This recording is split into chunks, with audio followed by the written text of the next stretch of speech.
You're sitting across from John Maxwell in a cozy conference room in Atlanta, 2007. He pauses, looks you in the eye, and says, "You can bring out the best in people, but only if you know what makes them tick." That idea sticks with you, but here's the kicker. Most of us think being a people person is natural, an inherited gift. Maxwell flips that on its head. What if it's a skill you can actually learn and master? Stick around to unlock that secret. Maxwell kicks off by revealing the foundation of every strong relationship: genuine connection. But it's harder than it sounds when distractions rule our lives and people wear masks. Maxwell tells the story of a shy office worker, Lisa, who changed team dynamics by simply noticing what her coworkers cared about, whether it was fishing, weekend plans, or new tech gadgets. Lisa's genuine curiosity made people open up, turning strangers into collaborators almost overnight. Think of listening like tuning a radio. Most people just hear static, words without meaning. But when you really listen, pick up the subtle tones, the pauses, and the emotions beneath the words, it's like turning static into crystal-clear music. This skill lets you tune into what people truly need.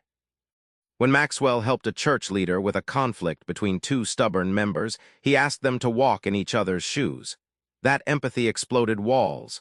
They went from refusing to talk to planning community events together. Empathy doesn't erase differences, it turns them into bridges. Here's where Maxwell gets real. Difficult people can drain your energy fast. But what if you could turn resistance into respect? The key lies in understanding their underlying needs. Maxwell recalls coaching a manager named Steve who had a notoriously grumpy employee, Karen. Instead of confronting Karen's rudeness, Steve discovered she feared failure and felt unappreciated. This insight flipped their dynamic, letting Steve approach Karen with support rather than criticism. Imagine dealing with difficult people like steering a sailboat. Fighting the wind head-on only stalls you. Instead, adjusting your sails, changing tone, timing, or language, lets you harness that energy and move forward smoothly without unnecessary conflict. Karen, once the team's disruptor, became a top performer after Steve assigned her roles that matched her talents in analytics and problem-solving. Maxwell points out, every difficult person carries hidden superpowers waiting for the right moment to shine. Maxwell wraps up with a powerful principle. Leaders don't just manage people, they inspire them. But inspiration isn't magic, it's crafted through connection, encouragement, and shared vision. In a community center in Detroit, Maxwell watched a leader transform a struggling youth program by spotlighting small victories, like a young man completing his first project, rather than waiting for perfect results. That celebration sparked a wave of confidence and momentum among the kids. Expectations don't have to feel like pressure.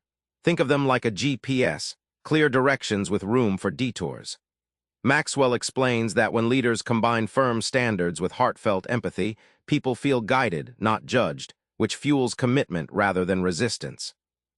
Maxwell shares how a neighborhood cleanup succeeded when residents collectively defined a vision, more than just trash pickup, but reclaiming pride in their streets. That shared purpose inspired people to volunteer beyond their usual roles. Inspiration is contagious when it feels personal and powerful. Remember that first moment with Maxwell, that promise you could get better at this whole people thing? Now you've got the blueprint, the heartbeats of connection, the compass for difficult relationships, and the spark to inspire. Here's your next step. This week, notice one person around you and ask them about something important in their life. Not work, not weather, but what moves them. Watch how your world shifts. Subscribe for more book summaries like this one.